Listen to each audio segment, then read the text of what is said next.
Hi, welcome back. Thanks for joining us. I'm Mike Jennings, host of the Military Minute podcast.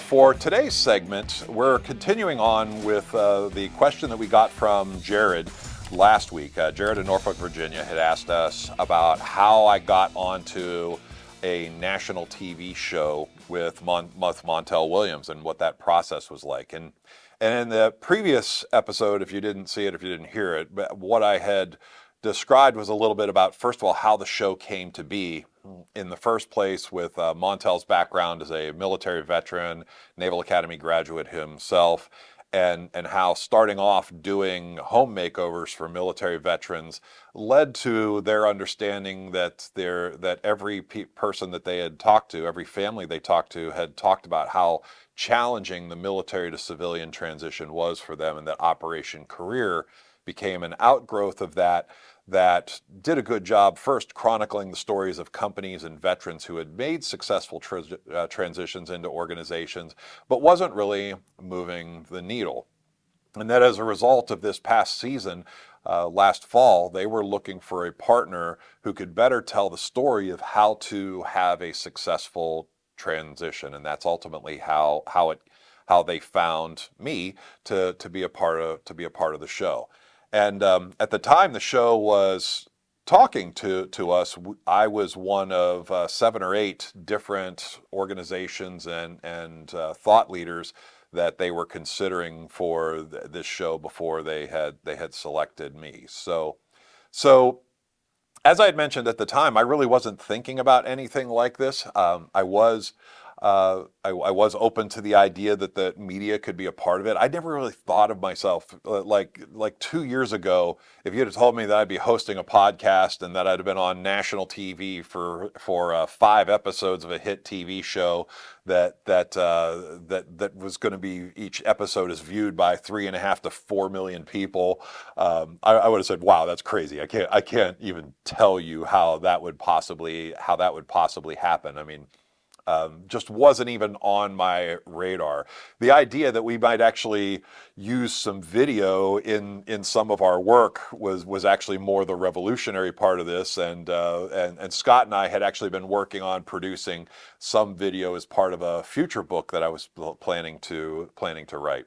But on this particular time, I wasn't looking, but I was open to the idea. And in spite of the fact that there was a significant investment associated with this to basically get the rights from the production of it, we seized the opportunity.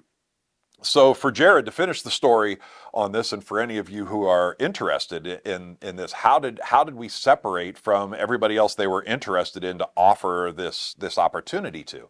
And that's the part that gets interesting, and it's very relevant to anybody who's looking to advance their career in any particular way. So how this came to be is that when you go through this process, and again, we didn't go to the show looking for them. They came from the show looking to us. The producers will interview people for these shows to determine whether or not it's a fit. So we went through a series of interviews.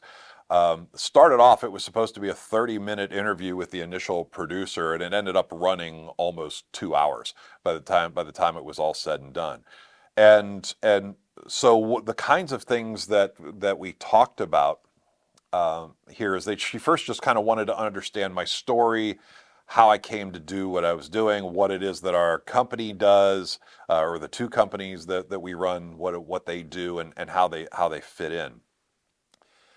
And what I came to realize from the conversations with the producers is that the world is looking for people who can make an impact on this world at scale, that they have something to share, that there is a passion that is driving them to do something that is bigger than themselves. And so in my case in this, I started telling my story, and I said, I basically have 2 particular passions that drive me, and they both work in tandem. I got into my own business because I felt that God laid a mission on my heart to make an impact on people in different ways, to basically um, to have the faith to move forward in things in their lives, knowing that they're going to be provided for in what they do, that the opportunities will come, and ultimately to be able to do that at scale. Um, and so this has been sort of behind everything it is that I've done is that trying to build the ability over time to make the military to civilian transition easier for everybody that I've worked with.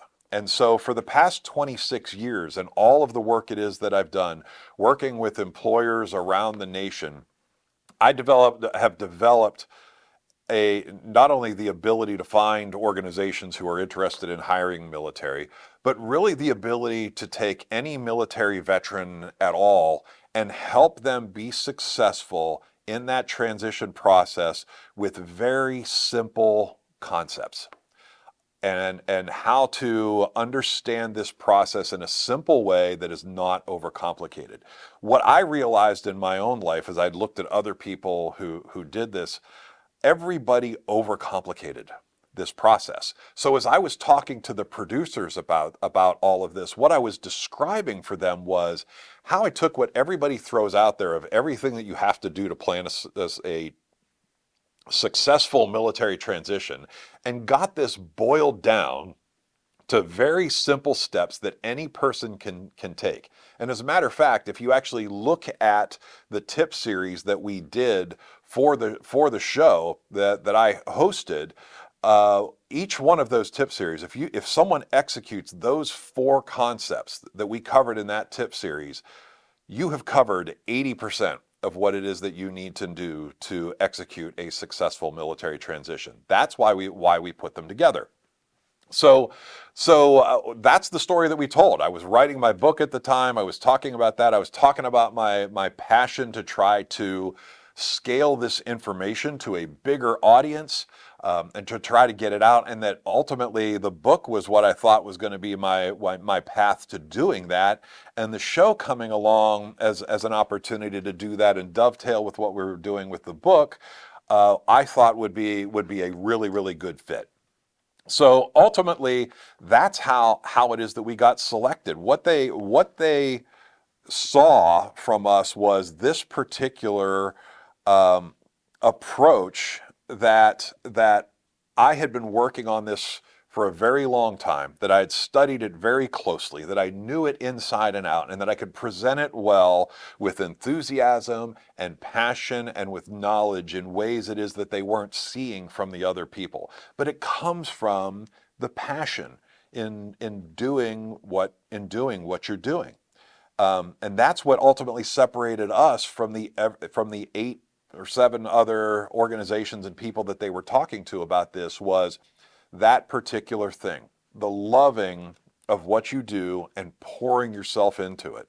So whether Jared, you're out there trying to build your podcast and maybe try to be an influencer, or whether you're just looking for a job, being passionate about what you do and being willing to pour yourself into something is something that is always going to get the attention of other people in this world. Everybody wants to work with somebody who is pouring life into what they're doing, that the job itself isn't just a job. People who pour passion into what they do elevate everybody around them. Now, I know this podcast is going to run a little bit long, but I think this is an important point, because what you all see now on that show is actually not how it was planned, and it's not what was in my contract. The contract we had for this show originally was, even though we were going to do an in-studio segment, and that was sort of a special add-on that they added to, instead of doing Montel doing a toss out to someplace else and just having a camera crew and things like that there. That add-on was certainly part of the plan and included, but that was supposed to be 2 to 3 minutes that segment was going to last. And then the tip series that we were running was supposed to be 60 to 90 seconds, in about that time period, and that these tip segments would be just like interludes in between the other major segments of what they were showing. And if you go back and you watch these segments, what you're going to see is that our interview didn't last 2 to 3 minutes. Our interview is a full feature segment on the show. It ran for 7 minutes on the show and was the featured segment of the show, aired right in the middle. Our tip series segment was the featured segment for the next 4 shows that aired. It wasn't 60 to 90 seconds. Each of the tip series segments have run for 3 to 5 minutes as the segment of the show. Those were all value adds up on top of what we did, and it all came from the fact that we were passionate about what we were doing. We had the content, we had the knowledge to be able to put it forward. They came and they shot those tip series segments here in this office, in this exact studio that I'm sitting in right now. I wrote the scripts to all of that. I read, except for the portion that Steve Snowden did on his section. Okay, but I wrote the scripts for all of that, and in delivering all of that, and when they took it back to production and they looked at it and they looked at the content, they said, we couldn't cut any of this out. It was way too good. It was way too important to try to cut any of this, and they decided to just air it all. So not only were we on the show, literally I was hosting and running a particular segment of the show, and for that I am eternally grateful to Brandstar and the producers of the show for making that happen. This has been an incredible experience. But the takeaway lesson for anybody who's trying to do anything important with your life, if you're trying to influence people, you cannot influence people in life to do anything great without passion for what you're doing and pouring yourself into it wholeheartedly. So Jared, I hope this helps you. For the rest of you watching, I hope this is a great lesson for you. Thanks for joining us on the Military Minute podcast. And if you are interested in more information on going deeper on the military to civilian transition, certainly grab a copy of my book, On Target, On Time, Precision Guidance for the Military Transition, and join us again next time on the Military Minute podcast. Thanks for joining the Military Minute. Be sure to subscribe on YouTube, Apple Podcasts, Spotify, or wherever you get your podcasts so you're notified when a new episode is released. Is there a topic or conversation you want discussed here on the show? Send it to me at scott.cunningham@militaryminute.us.